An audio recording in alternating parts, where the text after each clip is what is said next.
Udah mulai. Bismillahirrahmanirrahim. Assalamualaikum warahmatullahi wabarakatuh. Alhamdulillahi ala ihsanihi wa syukru lahu ala taufiqihi wa amtinani. Asyhadu an la ilaha illallah wahdahu la syarika lah ta'dhiman li sya'nih. Wa asyhadu anna sayyidana Muhammadan abduhu wa rasuluh sallallahu alaihi wa ala alihi wa ala ashabihi wa man tabi'ahum bi ihsanin ila yaumiddin wa ba'd.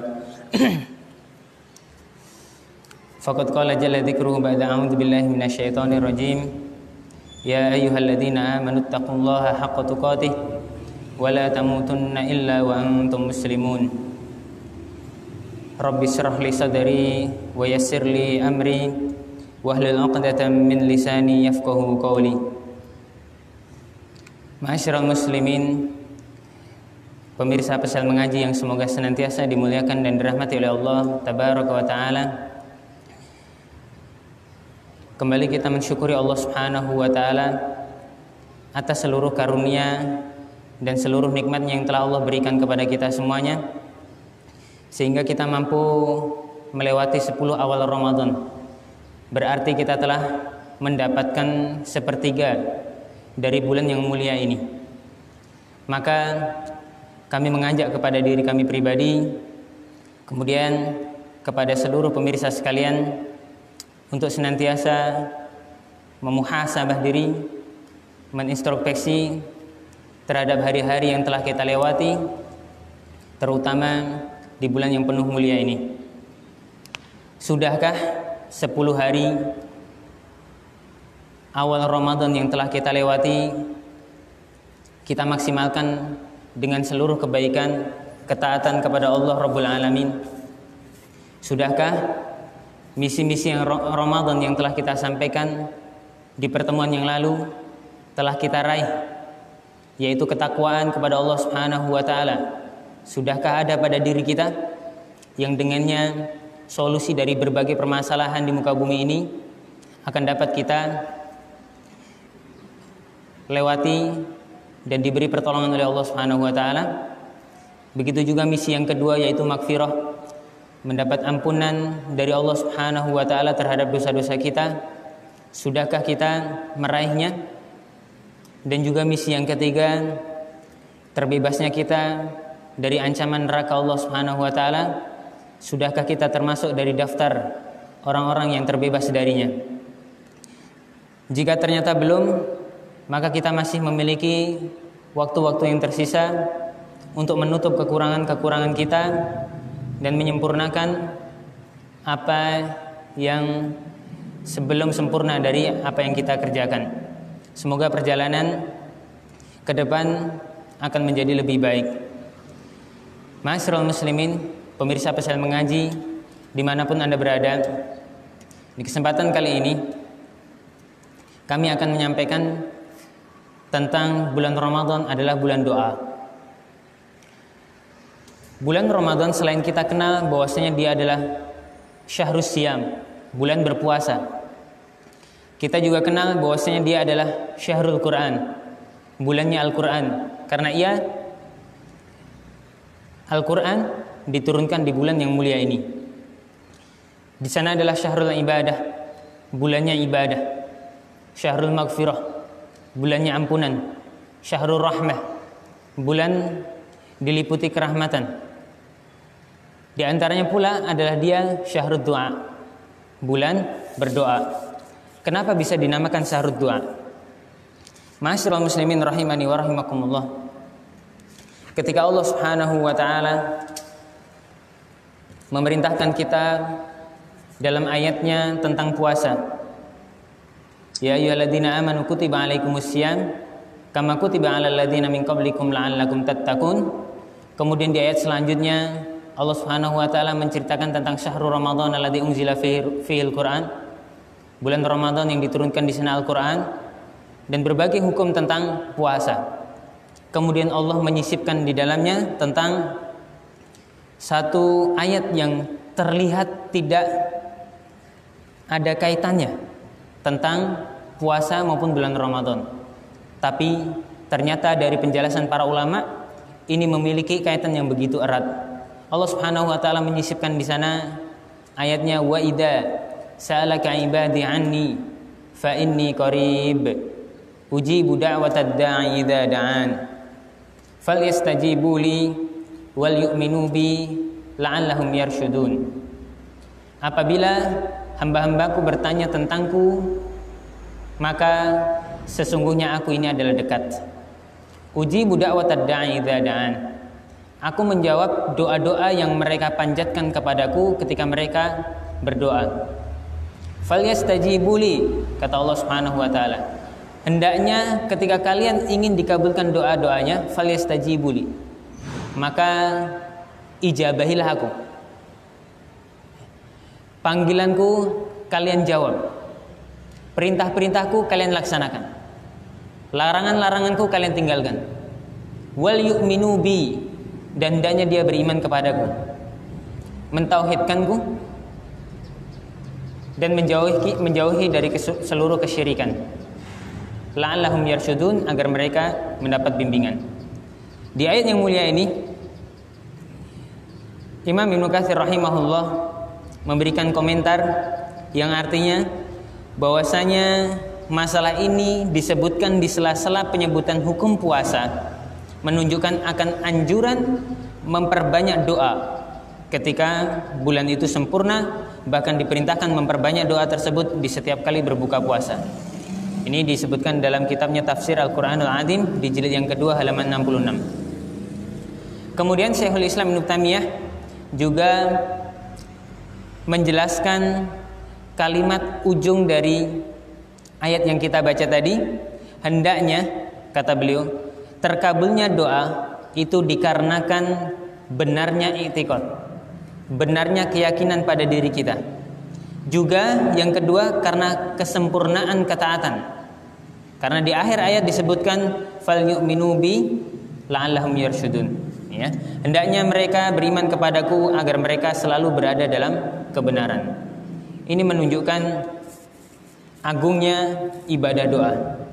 Sehingga ma'asyiral muslimin, dalam sebuah hadis yang mulia Rasulullah SAW mengatakan bahwasanya ad-du'a wal ibadah, doa itu adalah ibadah. Ya.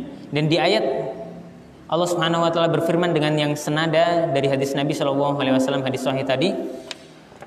Kata Allah Subhanahu wa taala, wa qala rabbukum ud'uni astajib lakum. Dan Tuhan kalian telah berkata, berdoalah kepadaku, maka niscaya aku akan ijabahi untuk kalian.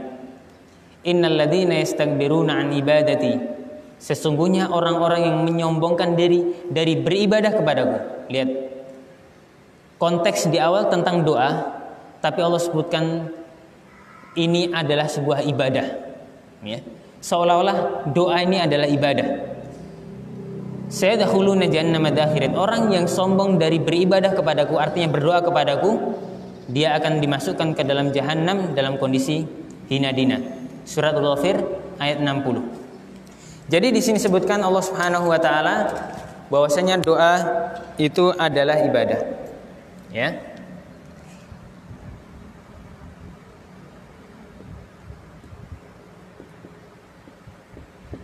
Padahal ibadah itu sangat banyak sekali. Dari seluruh kebaikan, baik yang diucapkan maupun yang dilakukan, baik yang merupakan zahir maupun yang batin, semuanya itu dinamakan ibadah. Tapi Allah khususkan tentang doa. Kenapa? Syekh Shalih bin Fauzan menyebutkan dalam kitabnya Majalisus Syahri Ramadan Al-Mubarak bahwasanya karena annahu a'dhamu anwa'il ibadah, karena doa adalah ibadah yang paling agung, ya, ibadah yang paling agung. Karenanya Allah sebutkan doa adalah ibadah. Ini senada dengan kalimat seperti ini dalam hadis Nabi SAW, al-hajju arafah, haji itu adalah wukuf di Arafah. Baik. Padahal dalam manasik haji itu ada banyak sekali. Ada sa'i, ada tawaf, ada lempar jumroh, dan banyak yang lainnya. Tapi Allah sebutkan khusus haji adalah wukuf di Arafah. Ini menunjukkan wukuf di Arafah ini adalah ibadah yang sangat agung, bahkan paling agung di dalam ibadah haji. Sama dengan ini, bahwasanya doa adalah ibadah yang sangat agung ya dari seluruh ibadah-ibadah yang ada. Baik.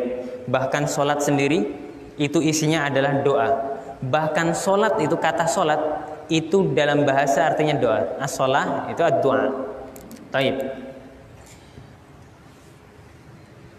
Dan ibadah yang agung ini disandingkan dengan ibadah yang luar biasa, yaitu as-siyam, puasa.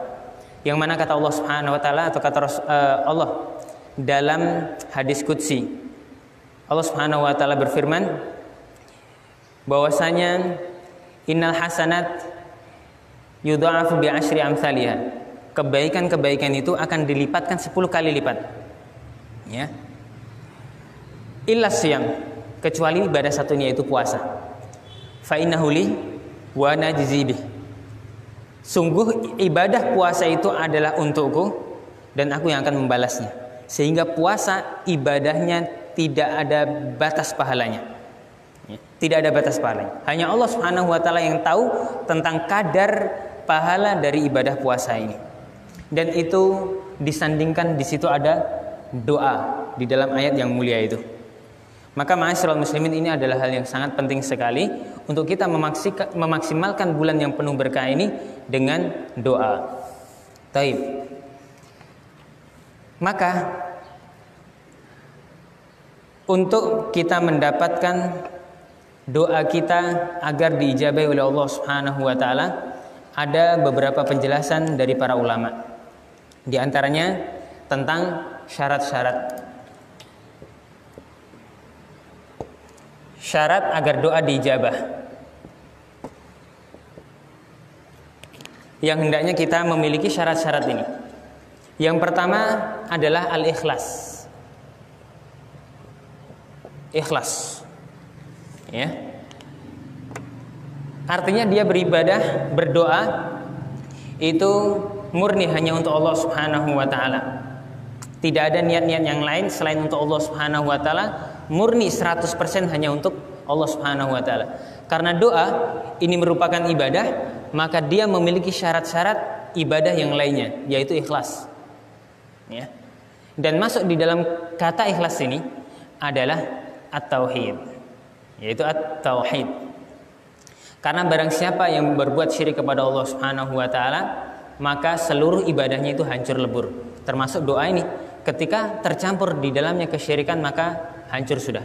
Allah Subhanahu wa taala berfirman, "Lain asyrakta la yahbatanna 'amaluka wa la takunanna minal khasirin." Sungguh ketika engkau berbuat syirik kepada Allah Subhanahu wa taala, maka hancurlah seluruh amalmu dan engkau akan termasuk orang-orang yang rugi. Ini yang pertama, harus ikhlas. Dan Allah Subhanahu wa taala juga mengatakan, "Fad'ullaha mukhlishina lahuddin walau karihal kafirun." Surat Ghafir ayat 14, ya. Hendaknya kalian berdoa kepada Allah dalam kondisi ikhlas, ya. Dalam kondisi ikhlas. Ini surat Ghafir ayat 14. Baik. Kemudian di antara syarat dari doa adalah hendaknya dia yakin, ya, dan menghadirkan hatinya, ya, yakin dan menghadirkan hatinya. Ya.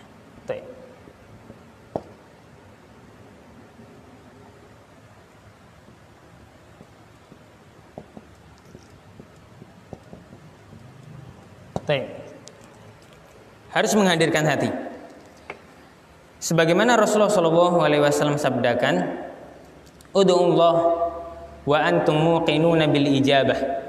Berdoalah kepada Allah dan engkau yakin bahwasanya Allah Subhanahu wa taala akan mengabulkan doa-doa kita. Ya. Dan lanjutan hadis tersebut kata Rasulullah, "Wa'lamu annallaha la yastajibu du'aan min qalbin ghafilin lahin." Ketahuilah bahwasanya Allah Subhanahu wa taala tidaklah mengabulkan suatu doa yang datang dari hati yang lalai, yang tidak hadir, ya. Seperti doa hanya mulutnya saja, tapi tidak masuk ke dalam hatinya, maka ini tidak akan dijabah oleh Allah Subhanahu wa taala. Kemudian di antara syarat yang selanjutnya adalah ketika berdoa hendaknya dia bertekad dengan tekad yang kuat. Ya.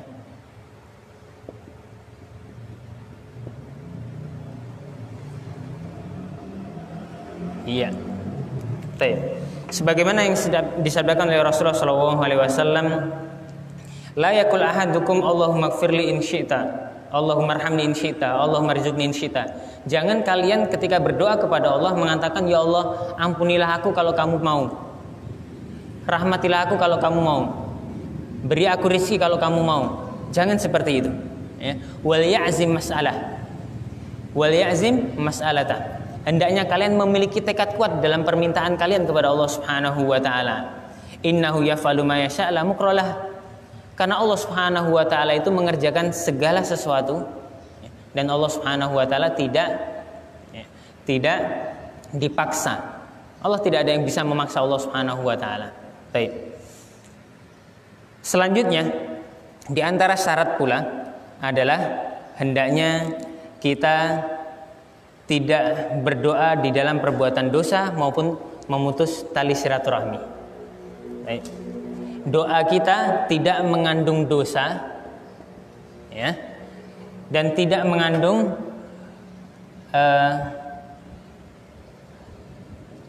pemutusan tali silaturahmi.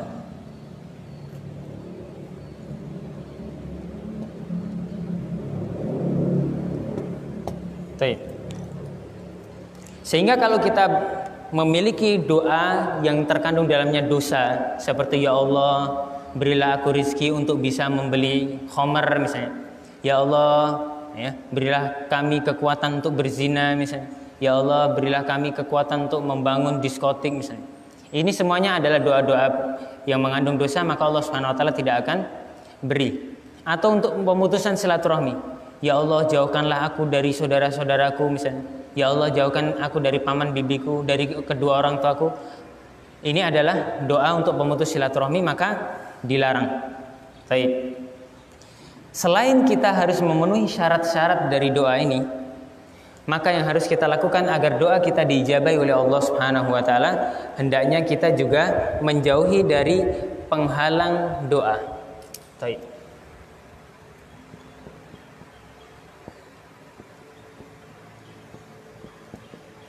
Baik, penghalang doa. Ada beberapa penghalang doa, ma'asyiral muslimin, pemirsa dimanapun Anda berada. Di antara penghalang doa adalah yang pertama tentunya ketika syarat-syarat ini tidak terpenuhi, itu adalah penghalang. Misalnya dia tidak memiliki keikhlasan, itu adalah penghalang dari doa. Atau dia tidak yakin dan hatinya tidak hadir ketika berdoa, maka ini termasuk penghalang juga. Atau yang ketiga, tidak memiliki tekad yang kuat. Atau yang keempat, dia berdoa untuk memutus tali silaturahmi, maka ini adalah doa yang tidak akan mungkin diijabahi oleh Allah Subhanahu wa taala. Kemudian di antara penghalang selanjutnya adalah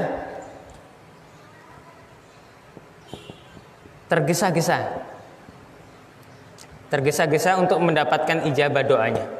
Rasulullah SAW bersabda, yustajabu ahadukum malam ya'jal. Doa kalian akan pasti diijabahi oleh Allah Subhanahu wa taala selagi kalian tidak terburu-buru. Wa kaifa ya'jal ya Rasulullah? Para sahabat bertanya, bagaimana yang dimaksud dengan terburu-buru itu ya Rasulullah? Maka Rasulullah SAW menjawab, seseorang mengatakan da'autu falam yustajabulah, falam yustajabuli. Aku telah berdoa sekian lama, tapi kok aku nggak dapat ijabah dari doa itu, maka orang yang semacam ini tidak akan mendapatkan doanya. Baik. Kemudian di antara penghalang selanjutnya adalah ketika dia makan dari makanan yang haram, ya. Makan hal-hal yang haram.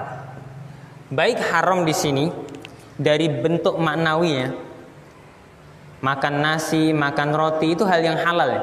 Tapi dia mendapatkan semuanya itu dari usaha yang haram, mencuri, menipu, ya, menyuap, korupsi dan sebagainya, maka ini adalah menjadi benda-benda yang haram.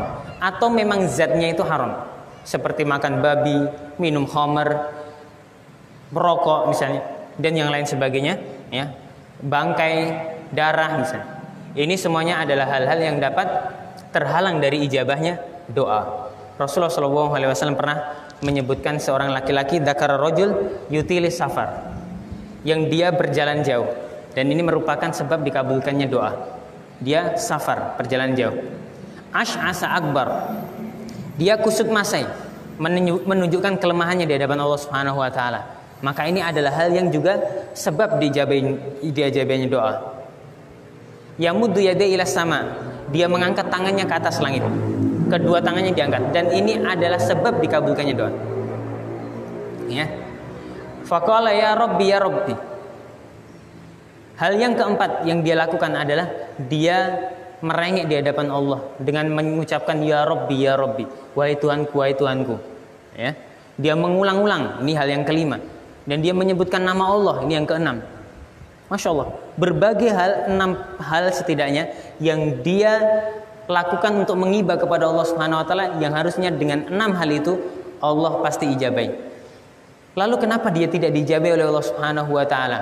Wa mat'amu haram, karena makanannya haram. Wa malbasu haram, pakaian yang ia kenakan haram. Wa ghudhiya bil haram, dagingnya tumbuh dari hal yang haram. Fa anna yustajabulah, maka bagaimana mungkin dia akan mendapatkan ijabah dari doanya, ya? Maka ini adalah penghalang yang sangat penting sekali, ya, dari penghalang-penghalang yang ada. Taib. Kemudian sedikit lagi kita bahas tentang beberapa sebab dari dikabulkannya doa yang terkait dengan bulan Ramadan ini. Yaitu di antara sebab dikabulkannya doa adalah kita hendaknya mencari waktu-waktu yang mustajab. Baik. Di antara sebab dikabulkannya doa. Saya letak di sini ya. Ini penghalang, syarat, kemudian di sini ada sebab. Sebab ya, ijabah doa. Baik. Saya hapus sedikit. Di antara sebabnya sebenarnya ada banyak sekali, Bapak Ibu dan teman-teman sekalian. Di antaranya adalah memulai dengan tahmid dan sholawat. Alhamdulillah, wassalatu wassalamu ala rasulillah. Di antara juga berdoa dengan nama-nama Allah, sebagaimana yang kita sebutkan di hadis tentang laki-laki yang makan dari makan haram tadi, yang doanya tidak dikabulkan tadi. Semua 6 itu adalah sebab dikabulkannya doa. Tapi di sini akan saya garis bawahi tentang sebab ijabah doa ini yang satu ini, yaitu hendaknya dia mencari waktu mustajab. Taib, mencari waktu mustajab. Waktu mustajab pun banyak sekali. Di antaranya adalah ketika sujud, ya, ketika adzan dikumandangkan, atau antara adzan dan iqamah, atau juga ketika perjalanan jauh, atau juga ketika turun hujan, ya. Itu semuanya adalah sebab-sebab diijabahnya doa. Adapun di bulan yang mulia ini, di bulan yang penuh berkah ini, di bulan Ramadan ini, setidaknya ada 3 waktu yang mustajab, ya. Setidaknya ada 3 waktu yang mustajab untuk di bulan Ramadan ini. Yang pertama yaitu ketika waktu sahur tentunya. Ketika waktu sahur. Dan ini berlaku di seluruh hari-hari yang lainnya. Tapi khusus di bulan Ramadan kita pasti bangun di situ ketika kita sahur, kecuali yang terlewat sahurnya, ya. Allah Subhanahu wa taala berkata dalam hadis qudsi, yang zilu rabbuna tabaraka wa taala fi thuluthil akhir minal lail. Allah Subhanahu wa taala turun ke langit dunia ketika malam itu tersisa sepertiga malam akhirnya. Dan Allah Subhanahu wa taala berkata, man yastaghfiruni faghfirlah. Siapa yang minta ampun kepadaku, aku ampuni. Wa man yad'uni fastajibulah. Siapa yang berdoa kepadaku, aku ijabai. Dan Allah Subhanahu wa taala mengatakan, wa man yas'aluni fa'utiyah. Siapa yang meminta kepadaku, aku beri. Maka ini waktu yang sangat mustajab, yaitu ketika sahur. Yang kedua, yaitu ketika puasa itu sendiri. Jadi saat ini adalah waktu mustajab kita, yaitu ketika kita mulai puasa sampai ketika nanti kita berbuka, ini adalah waktu mustajab. Rasulullah SAW bersabda dalam sebuah hadis yang diriwayatkan oleh Imam Abu Daud dan yang lainnya, dan hadis ini disebutkan oleh Imam Shu'aib Al-Arnaud, hadis yang sahih. Rasulullah SAW bersabda, "Thalathah la turaddu da'watuhum." Ada 3 golongan yang doanya tidak akan ditolak oleh Allah Subhanahu wa taala. Yang pertama, as-shaimu hatta yuftir. Orang yang berpuasa sampai dia berbuka. Wal imamul adil. Imam yang adil. Yang ketiga, wa da'watul madlum. Doa orang yang dizalimi. 3 orang ini tidak mungkin Allah tolak doanya. Baik. Kemudian waktu yang mustajab ketika di bulan Ramadan yang hendaknya kita maksimalkan semaksimal mungkin adalah ketika kita berbuka puasa. Baik. Ini ketika sahur tadi, ini ketika berpuasa, dan ini ketika berbuka. Baik. Dalilnya hampir mirip lafaznya di nomor 3 ini, yaitu hadis yang diriwayatkan oleh Imam At-Tabrani, Imam Tirmidzi dan juga Imam Ibnu Majah. Kata Rasulullah SAW, "Thalathah la turaddu da'watuhum." Ada 3 golongan yang tidak akan ditolak doanya. Yang pertama, al-imamul adil, pemimpin yang adil. Yang kedua, was-shaimu hina yuftir, orang yang berpuasa ketika dia berbuka puasa. Ya, ini ketika berbuka puasa. Wa da'watul madlum, dan yang ketiga adalah doa orang yang dizalimi. Baik. Terakhir, ma'asyiral muslimin, maka hendaknya waktu yang berharga ini kita maksimalkan semaksimal mungkin untuk mendapatkan ijabah doa-doa kita. Baik doa-doa kita terkait kebaikan di dunia, terlebih lagi di akhirat. Semuanya Allah bolehkan untuk kita berdoa. Tapi yang paling utama adalah hendaknya kita meminta tentang akhirat. Jangan hanya menjejali doa kita tentang kesejahteraan dan kenyamanan kita di dunia ini. Minta inilah, minta itulah, semuanya itu boleh. Semuanya itu boleh. Tapi coba kita perhatikan nasib kita ketika kita setelah mati. Jejali doa kita untuk kehidupan yang abadi, kehidupan yang sejati, yaitu kehidupan akhirat. Bukankah kita ketika di dunia ini merasa lapar, terpikir enggak nanti kalau di akhirat kita kelaparan? Ketika kita merasakan sedih di sini, terpikir enggak ketika di akhirat kita akan merasa sedih? Ketika kita merasa haus di sini, terpikirkah kita ketika kita merasa haus di akhirat? Maka jangan hanya minta kesehatan di sini, minta dihilangkan kesedihan di sini, minta dihilangkan lapar dan dahaga di sini, tapi mintalah pula dihilangkan kelaparan, kesedihan, haus, gundah gulana ketika kita di akhirat nanti. Dan itu adalah hal yang lebih penting. Semoga Allah Subhanahu wa taala menerima puasa kita, dan semoga Allah Subhanahu wa taala menjadikan puasa kita penuh berkah dan diterima di sisi Allah Subhanahu wa taala, dan semoga Allah Subhanahu wa taala mengijabahi doa-doa kita. Dan kita hendaknya terus berhusnudzon kepada Allah bahwasanya setiap doa pasti Allah ijabahi. Cuman cara ijabahnya Allah Subhanahu wa taala tidak mesti dikasih begitu saja, tapi dalam hadis yang sahih ada 3 cara Allah Subhanahu wa taala mengijabahi doa kita. Yang pertama, mungkin langsung disegerakan di dunia ini mendapat apa yang dia minta.